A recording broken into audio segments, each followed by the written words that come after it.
ಕನ್ನಡಿಗರು ವಿಶಾಲ ಹೃದಯದವರು, ಏನ್ ಬೇಕಾದ್ರೂ ಸಹಿಸಿಕೊಳ್ತಾರೆ. ಹಾಗಂತ ಭಾಷಾ ಸ್ವಾಭಿಮಾನಕ್ಕೆ ಕೈ ಹಾಕಿದ್ರೆ ಪರಿಣಾಮ ನೆಟ್ಟಿಗಿರಲ್ಲ. ಅದ್ಯಾರೇ ಆದ್ರೂ ಸರಿ, ಸೊಕ್ಕು ಮುರಿಯದೆ ಬಿಡಲ್ಲ. ಅದಕ್ಕೆ ಬೆಸ್ಟ್ ಎಕ್ಸಾಂಪಲ್ ಕೋರಮಂಗಲದ ಈ ಹೋಟೆಲ್ ಕಥೆ. ಕನ್ನಡಿಗರ ಕೆಣಕಿದ ಹೋಟೆಲ್ಗೆ ತಕ್ಕ ಶಾಸ್ತಿ. ಹೋಟೆಲ್ಗೆ ಬೀಗ ಹಾಕಿ ಸೀಸ್ ಮಾಡಿದ ಕಾಕಿ.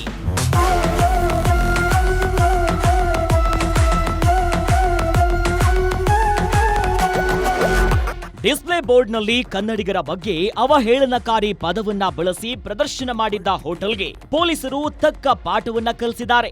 ಕನ್ನಡಿಗರ ಬಗ್ಗೆ ಅವಾಚ್ಯ ಪದವನ್ನ ಬಳಸಿದ್ದ ಖಾಸಗಿ ಹೋಟೆಲ್ಗೆ ಪೊಲೀಸರು ಬೇಗ ಜಿಡಿದಿದ್ದು ಸಂಪೂರ್ಣ ಸೀಸ್ ಮಾಡಿದ್ದಾರೆ. ಕೋರಮಂಗಲದ ತಾವರಕೆರೆ ರಸ್ತೆಯಲ್ಲಿರುವಂತ ಬಿಎಸ್ ಸೂಟ್ ಹೋಟೆಲ್ ಅನ್ನ ಮಡಿವಾಳ ಪೊಲೀಸರು ಸೀಸ್ ಮಾಡಿ ಬೇಗ ಜಡಿದಿದ್ದಾರೆ.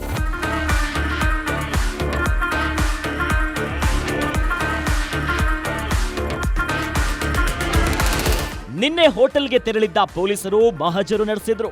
ಬಳಿಕ ಹೋಟೆಲ್ ಅನ್ನ ಪರಿಶೀಲನೆ ನಡೆಸಿ ಅಲ್ಲಿದ್ದ ಎಲ್ಲ ಗ್ರಾಹಕರನ್ನ ರಾತ್ರೋರಾತ್ರಿ ತೆರವು ಮಾಡಿಸಿದ್ದಾರೆ. ನಂತರ ಹೋಟೆಲ್ಗೆ ಬೀಗ ಹಾಕಿ ಮುಂಭಾಗದಲ್ಲಿ ಬ್ಯಾರಿಗೇಟ್ ಅನ್ನ ಹಾಕಿ ಸಂಪೂರ್ಣ ಬಂದ್ ಮಾಡಿಸಿದ್ದಾರೆ. ಇನ್ನು ಘಟನೆಯನ್ನ ಖಂಡಿಸಿ ಕನ್ನಡ ಪರ ಸಂಘಟನೆಗಳು ತೀವ್ರ ಆಕ್ರೋಶವನ್ನ ವ್ಯಕ್ತಪಡಿಸಿದ್ವು.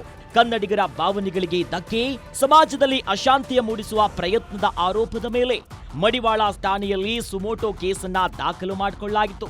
ಅಲ್ಲದೆ ಕೇಸ್ ಸಂಬಂಧ ಮ್ಯಾನೇಜರ್ ಸರ್ಫರಾಜ್ನನ್ನ ಬಂಧಿಸಿದ್ದಾರೆ. ಇಲ್ಲಿ ಏನಂತಂದ್ರೆ ಕನ್ನಡಿಗರ ಬಗ್ಗೆ ಸ್ವಲ್ಪ ಏನೋ ಒಂದು ನಿರ್ಲಕ್ಷ್ಯ ಅವರಿಗೆ. ಇಲ್ಲಿ ಏನೇ ಮಾಡಿದ್ರು ಅವ್ರು ಸುಮ್ಮನಿರ್ತಾರೆ, ಏನೇ ಆದರೂ ಕೂಡ ಇದಾಗುತ್ತೆ ಅಂತ. ಯಾಕೆಂತಂದರೆ ನಾನು ಮೊದಲು ಮಡಿವಾಳದ ನಮ್ಮ ಆರಕ್ಷಕರಿಗೆ ನಾನು ಅದೊಂದು ಧನ್ಯವಾದಗಳನ್ನ ಅರ್ಪಿಸ್ತೀನಿ. ಯಾಕೆಂತಂದರೆ ಅವ್ರು ನೆನ್ನೆ ಒಂದು ಒಳ್ಳೆ ಕೆಲಸ ಮಾಡಿದ್ದಾರೆ. ಬಂದುಬಿಟ್ಟು ಅದು ಇಮಿಡಿಯೇಟ್ಲಿ ಅವ್ರು ಆ್ಯಕ್ಷನ್ ತಗೊಂಡಿದ್ದಾರೆ. ಅಲ್ಲಿರ್ತಕ್ಕಂಥ ಆರಕ್ಷಕರಿಗೆ ನಾನು ಇದು ಮಾಡ್ತೀನಿ. ಯಾಕೆಂತಂದರೆ ಇಲ್ಲಿ ನಮ್ಮ ಕನ್ನಡಿಗರಿಗಿನ್ನ ಸ್ವಲ್ಪ ಬೇರೆ ವರ್ಗದವ್ರು ಜಾಸ್ತಿ ಸರ್. ಇಲ್ಲಿ ಒಂದು ಸ್ವಲ್ಪ ನಾರ್ತ್ ಇಂಡಿಯನ್ಸು ಮತ್ತು ಕೇರಳಾಸು ಇವರೆಲ್ಲ ಜಾಸ್ತಿ. ಸ್ವಲ್ಪ ಇವರೆಲ್ಲ ಏನಾಗಿದೆ ಅಂತಂದರೆ ಸರ್, ಸ್ವಲ್ಪ ದುಡ್ಡು ಮಾಡೋ ಇದರಲ್ಲಿ ಇಲ್ಲಿ ಸುಮಾರು ಏನೋ ನಡೀತಾವೆ ಬೇರೆ ಬೇರೆಗಳು.